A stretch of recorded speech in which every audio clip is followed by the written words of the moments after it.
Hi everyone, this is our final video on equilibrium where we talk about Le Chatelier's principle. Now remember, equilibrium is when we have a reaction where we have a rate and a reverse rate. So it's going from reactants to products, but then back from products to reactants, and those rates are equal, right? So we see no net change in the concentration of the products or the reactants. So to us, like just looking at it, it looks the same, but we know on the molecular level that we have reactants turning into products, but at the very same speed those products are turning back into reactants, and so we notice no net change, right? That is what equilibrium is. So today, we're going to talk about this little extra addition to this, which is called Le Chatelier's principle. And that says that if a reaction has a stress or, has something done to it, the universe will act in a way to remove or relieve that stress, right? Just like you, right? I mean, if you're in your own equilibrium, and if something is stressful to you, your brain is gonna help you work to relieve that stress, right? Chemical reactions are going to work the same way. So it's kind of like a tug of war. If one side becomes too strong, the reaction will adjust so that way both sides are pulling equally again. Okay.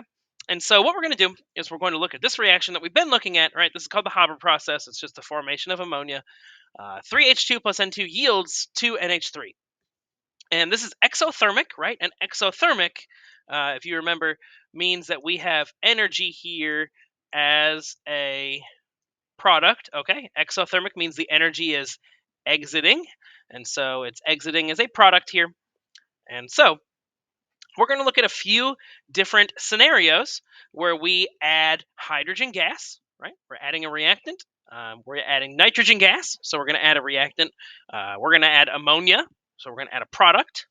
We're going to increase the temperature, and then we're going to increase the pressure, right? And so pressure is going to be important here because these are gases, right? They're in the gaseous state. You can see with the G's right here that they're gases.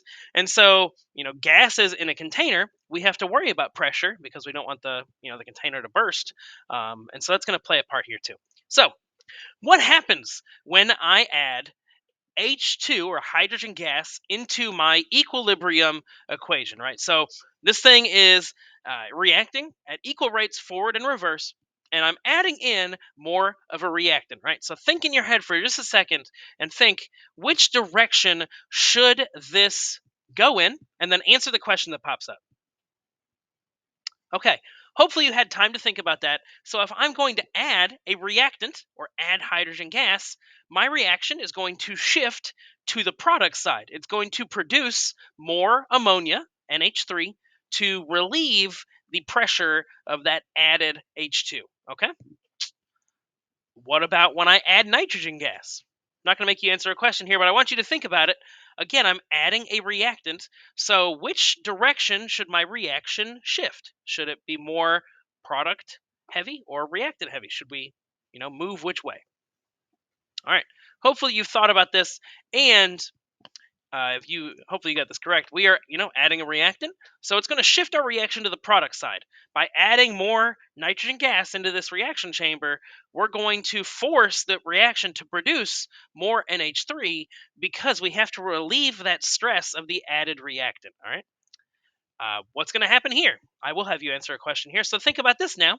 If I'm adding in some more product, what's going to happen? Where's my reaction going to shift to relieve the stress of adding that product? Okay, so hopefully you had the opportunity to think about that and you answered correctly. It is going to shift to the reactant side, right? So if we have equal rates of products and reactants being formed, if I add more product in, we're going to have to form some more reactants to even those rates out and get back to equilibrium. And so we are going to shift to the reactant side or shift to the left. Okay. If I increase the temperature, we said this is an exothermic reaction, meaning that we have energy on the right hand side as a product. And so remember, when I add a product into our scenario, we're going to shift back to the reaction side. So by increasing the temperature, which would be adding energy, I'd be forcing this reaction to shift to the reactant side. I'd be pushing it back to the left side of our equilibrium. And then finally, we have one more question here. This is where we actually have to do, some simple math in our head. If I increase or decrease the pressure, right?